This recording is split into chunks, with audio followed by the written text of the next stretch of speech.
Hey guys, welcome to another episode on Therapy. And our guest for today is Ms Priyanka Kadam. Hello, ma'am. It's great to have you on our platform. Thank you for coming. Hi, Ruchita. Thank you so much for inviting me. And first Yeah, of all, yeah, before I begin, I just want to say that I really appreciate what you're doing because there is so much of material online on mental health, and not everything is credible. So it's nice that you have created a platform to make mental health experts come and speak so that the information that is being shared is reliable. So thank that's you good. so Good to much. know. Thank you. Thanks for that. Ma'am, would you mind introducing yourself very quickly so our listeners know who they're listening to? Sure, sure. So I've done my master's in clinical psychology, and right now I'm associated with several schools and colleges. So my work includes teaching psychology, and also I'm a psychotherapist, psychologist. So I also take counseling sessions. So my clientele basically includes children, young adults, and adults. Okay, all right. That's great, ma'am. So let's get started. Sure. Okay, so the first question is a pretty pertinent question for this period. So it says quarantine is a little hard for me with the quarantine bragging that's going around. Everyone Yeah. seems to be doing something new and publishing it on social media as well. This affects my self-esteem. So what do I do? Right. So this is a very, very relevant question in the situation that we are in for the past few months. And there are two aspects to this question. One is about quarantine or quarantine bragging, and the other being social media and self-esteem. So I'll address both one after the other. So a lot of people naturally, because of the lockdown, have switched to online, right? And they're posting a lot of things online, what they're doing, and new hobbies that they have taken up, which is great. Which is great. People are exploring different avenues to keep themselves occupied, and it's only natural that people get to see all that, and then you start comparing as to what am I doing, Mhm. and it's natural to feel like I'm lagging or I'm not doing enough. However, one needs to keep in mind that um, everything that the person is putting up online is not really a real portrayal of what is happening in their lives, right? We usually tend to put things that we are proud of, or we tend to highlight our accomplishments on social media. Nobody really talks about the things that we are struggling with. And um, everybody struggles with something or the other, right? So when you're looking at someone else's profile and comparing that with yours, then essentially you're comparing with one aspect of their life which may be going well, may not be, we don't know. But assuming it is going well, then we are just looking at that aspect of their life and comparing our whole life with that aspect. Right. So it's already to begin with a very skewed or a lopsided view of looking at things, which is not real, right? So I think at at such a time when we are dependent so much on online connection, and it's a great way to keep connected and to expose yourself to a lot of new information. I think it's important also to recognize um, how you're using it. It can be a tool which can be very effective if used well. Otherwise, it can really you can really end up feeling all those unpleasant things that you don't want to feel, because the basis of it is only flawed, it's not real. So I think when one starts feeling that, it's important to stop and address that. Maybe unfollow a few accounts, maybe take a break from social media. Show yourself some compassion in terms of, there are things that I do and I need to focus on that instead of what I'm not doing on. So that is the quarantine bragging. And as far as self-esteem is concerned, I think again, if we get into this loop of so like I said, it's an important tool and it depends on how you use it. So if you are, following certain pages where you know that you're going to get something out of it in terms of your growth, in terms of, widening your horizons, and in terms of learning a particular skill, so you are actively looking at that. But if you're passively scrolling, you will not even realize when you get into this loop of being exposed to a lot of things which are not real. Many times people who portray themselves as something on social media are themselves struggling to keep up with the real aspects of their life, as compared to what they have shown on social media, right? So even they themselves, there's a discrepancy there in terms of what you portray your life to be and what it really is. So we need to understand that everything out there is not true, and we need to know that it's like, keeping up with Kardashians. It's like that. It's a hybrid version of that. That is not real. So I think it's important to not get into this whole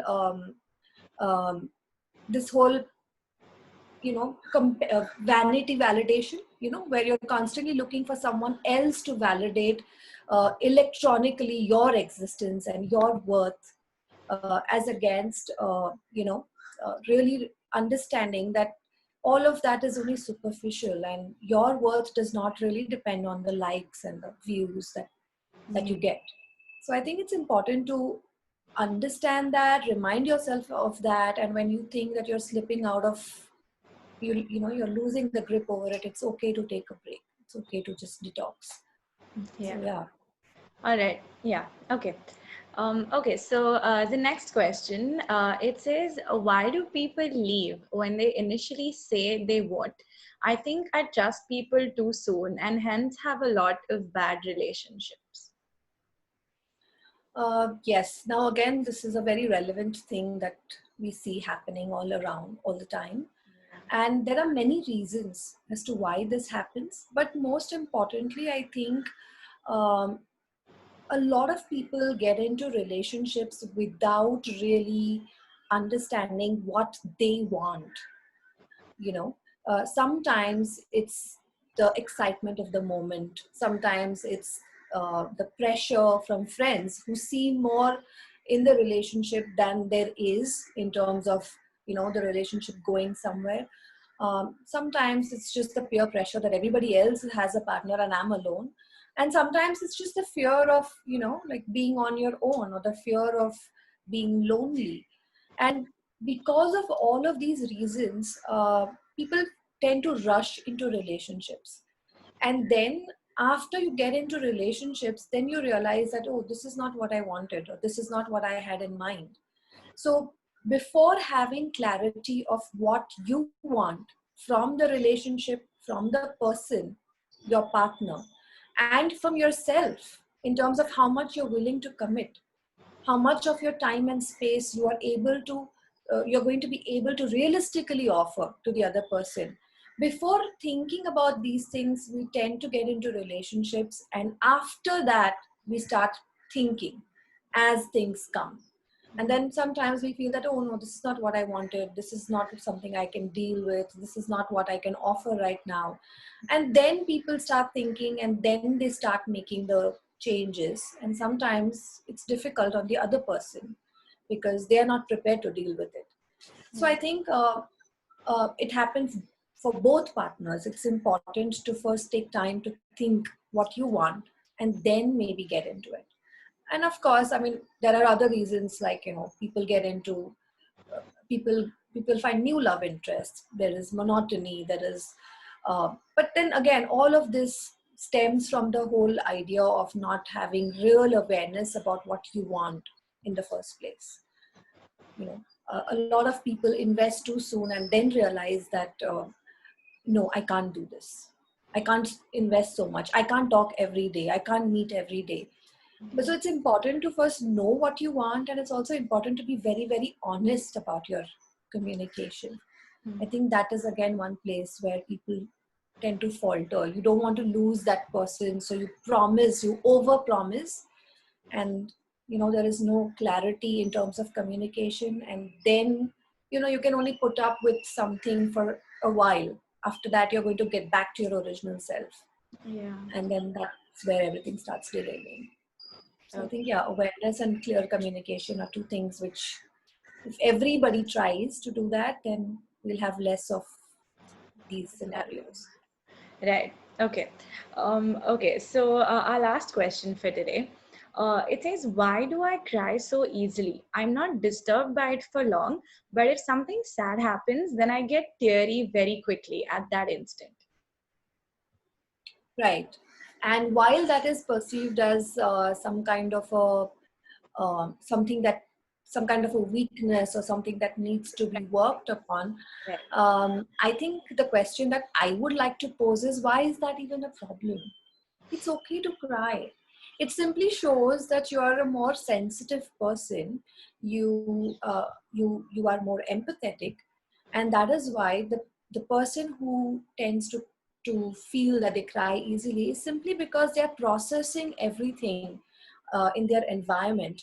So whether it's emotional stimulation, whether it's physical stimulation, whether it is stress, every emotion is very deeply processed, and that is the reason why people cry, because that's the way of literally processing what they're exposed to, right?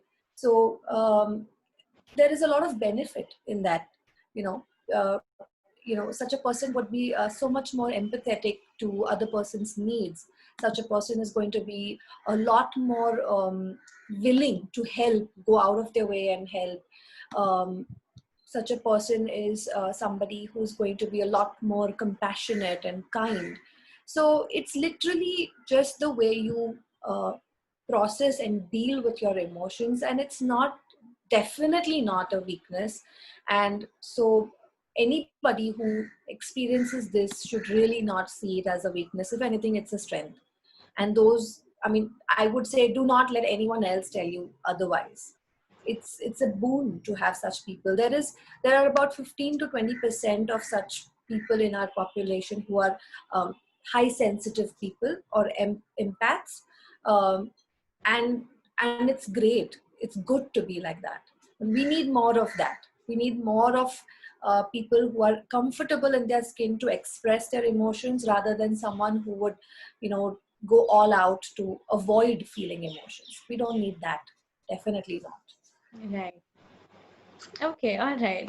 Okay, ma'am. That brings us to an end for today's questions. Thank you so much for coming, and this was a Thank you, Rajita. Thank you so much. really. Hey guys, I hope you liked today's episode. And apart from the usual three things, I would really like to request you guys to please subscribe to the channel. It's like down there below. And share the link. Tell us what you think in the comments, and make sure a lot of people can benefit from this, guys. Thank you so much.